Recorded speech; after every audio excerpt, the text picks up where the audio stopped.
téèyàn bá ń gbọ́ bí àwọn àfáà wa bí wọ́n ṣe ń ròyìn King Zaynu wọ́n wá ń fi ìwà náà mórí tí wọ́n fi ń ròyìn King Zaynu látìgbà tí wọ́n ti ń sọ̀rọ̀ àmọ́ gẹ́gẹ́ bí onísúfí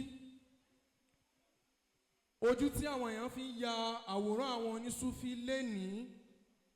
gẹ́gẹ́ bíi pé àwọn oníbàjẹ́ àwọn tí wọ́n mọ tí wọ́n ń ṣe ni. Wídìrí sì rèé tí à ń ṣe yìí ojú ọ̀nà kan tójú ojú ọ̀nà tíyàn ti ń gba gbogbo nǹkan pátápátá ni. Àwọn àgbàlagbà wọ́n á máa gbé kíní kan ní mọ́dàd akọ̀ ń wí lásán láwọn lásán ni bọ̀ àmọ́ tí wọ́n ń pè mọ́dàd àmọ́ bí ó ṣe lágbára tó. Gbogbo ẹni tó bá jó ní wírìdì tó bá ní àáfàá gidi ní rírú ẹni bẹ́ẹ̀ kó máa ṣe tó yàtọ̀ sí tẹ̀lé máa fi sọ pé sóní súfì náà rèé. Ẹ lọ gbogbo àwọn tí wọ́n ń bà wá lórúkọ jẹ́ gbogbo àwọn tí wọ́n ń ṣe tí ò tọ́ tí ò da lójú ọ̀nà wírìdì wà yìí tẹ́ bá wádìí wọn dáadáa ọ̀pọ̀lọpọ̀ wọn ò láàfáà ni. Àbí kó jẹ́ kó láàfáà kó yẹ pé àáfáà tiẹ̀ náà òun gan fúnra ara rẹ̀ kò láàfáà nítorí ibi tá a lọ ayédélé ní ẹni ọlá bá ti ń bẹ lọ́dọ̀ rẹ̀ tówó ń bẹ lọ́dọ̀ rẹ̀ táyé ń bẹ lọ́dọ̀ rẹ̀ irú wọn náà la máa ń sáré pè pé àáfáà lélẹ́yìí wòlíì lélẹ́yìí in tí wọ́n sì ń pè ní gbogbo nǹkan ayé pátápátá kò bá wìláyà lọ rárá. Nínú ẹ̀kọ́ ẹlẹ́kejì tá a máa ń rí òun ni pé muamalatul muridin ma'a ASHEEQ-UR-RASOOL ìbálòpọ̀ àwọn mùrídí lẹ́nìí pẹ̀lú àfa àwọn ọ̀pọ̀lọpọ̀ ti sọnù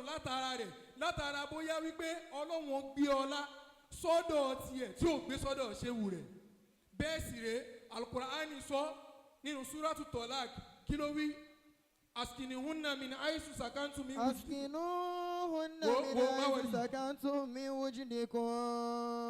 lójú ọ̀nà fẹ́yìndọ̀ wa yìí Ọlọ́run tí ó jẹ́ adira tó ń lo adira uluhiyya tánàbí lo adira rububiyya tó bá ti di pé Ọlọ́run ọba òun ó máa wà nípò musakar akọ lọ́jọ́ tó lóun fẹ́ bọ́ra alẹ̀ tán yányán tó fẹ́ ṣe tàjàlíyà àti ẹ̀tàn ó ṣe sára ẹnìkan tí ń ṣànẹ́bí Muhammad náà sallallahu alayhi wa sallam. Ànábì wà ní ipò mu'annas ńbẹ̀ lọ́jọ́ tó lóun náà wá fẹ́ tara ànábì ṣe gbogbo nǹkan sáyé ànábì wà nípò mu'annas lọ́lọ́ yẹn sọ pé minha khalaqnakum dọ̀míìrù ha yẹn ẹ máa rí pé mu'annas ni nítorí pé ara ànábì náà ni gbogbo nǹkan ti jáde pátápátá gbogbo tó jáde pátápátá tá à ń rò láyé yìí bóun ẹ̀ ó gbọ́ bóun ẹ̀ ó gbà ní ara ìmọ́lẹ̀ ànábì ni gbogbo ẹ̀ ti jáde. sallallahu alayhi wa sallam. mùrídìí àmọ́ wà nípò mùsákàrù nítorí òun ló ní n tó fẹ́ gbà lọ́dọ̀ obìnrin gbogbo ọ̀tá bá dé à ń fẹ́yàwó àwa la ní n ta fẹ́ gbà lára wọn la ṣe fẹ́ wọn ní Kùránì náà wọ́n ń sọ fún àwa tí a jẹ́ mùrídìí pé askinuhunna min aisu sakantum min wujdikum. dédé ìṣẹ̀mí tí wọ́n mùrídìí bá ń lò owó ló ní ni ọlá ló ní ni ipò kan ló ní ni dédé irú ipò bẹ́ẹ̀ náà òun ni kò máa fi bá ṣéwù ẹ̀ lò tóun jẹ́ mu'annas tó fẹ́ bí ẹ. wala tudarruhunna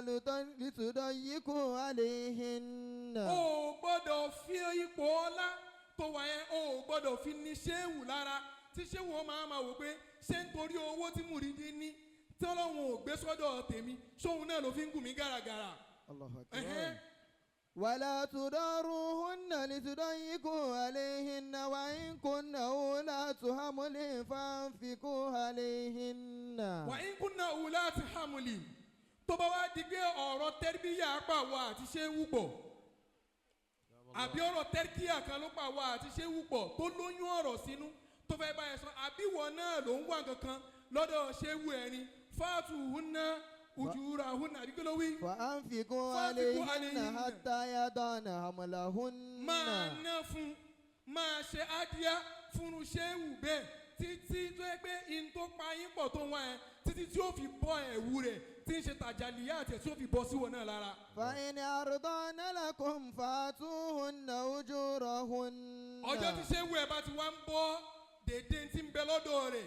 wìláyà tó wá lọ sọ́dọ̀ rẹ̀ ọyọ́ tó bá ti ń bọ́ sí wọn náà lára má ṣe yẹ̀ lẹ́ni tí ó máa ṣe ádìá tí ó sì máa ṣe kí ni mọ́ ilé àfa rẹ. wa'tamiru bainakum bima'rufin. ẹ wá máa ṣe dáadáa bí ṣéwù bí mùrídì ṣe gbọ́dọ̀ ṣe dáadáa sí ṣéwù náà ni ṣéwù gbọ́dọ̀ ṣe dáadáa sáwọn mùrídì. wa in ta'asartum. tó bá wá jẹ́ pé bóyá ṣéwù wá padà jáde láyé ni. faturdi'u lahu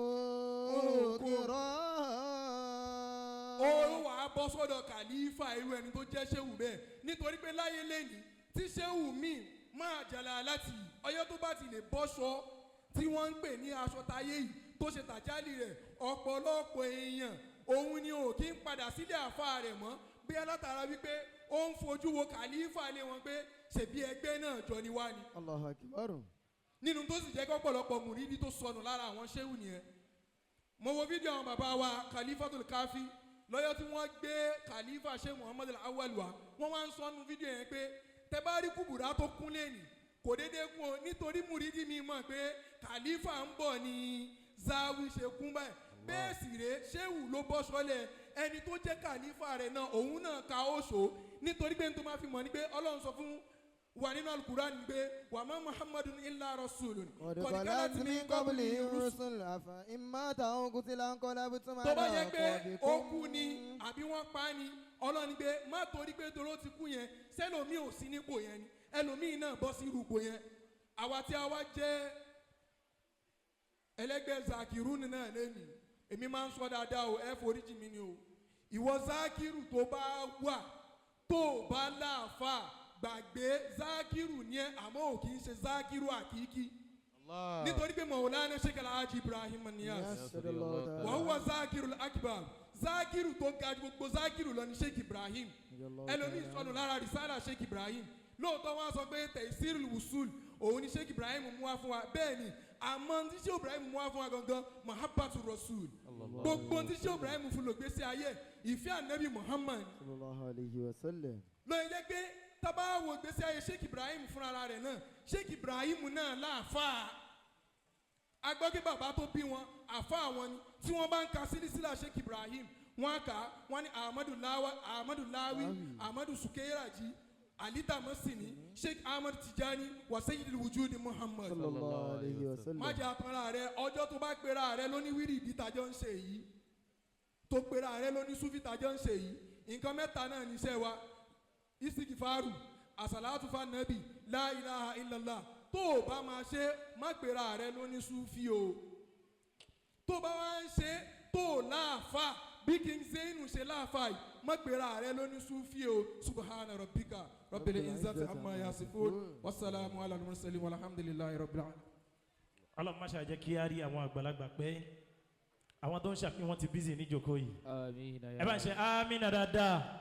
fadilatu Sheikh Abdul Basit mani ana azakawi ọlọ́run dákun má ṣe jẹ́ kí á rí yín pé amina. ọba tó ní kí mímọ̀ náà kó pé ọlọ́run dákun má jẹ́ kó dínkù má jẹ́ ó túbọ̀ máa pé sí i amina ya Allah. ọlá àti tóbi al-Qur'an àmín. ọlá la hawla wala quwwata illa billahi al-aliyyil azim mú kí alhaja wa latifa ọlọ́run má ṣe jẹ́ kí á rí yín pé àmín. a lọ síbi èyí tí ó kàn nínú ètò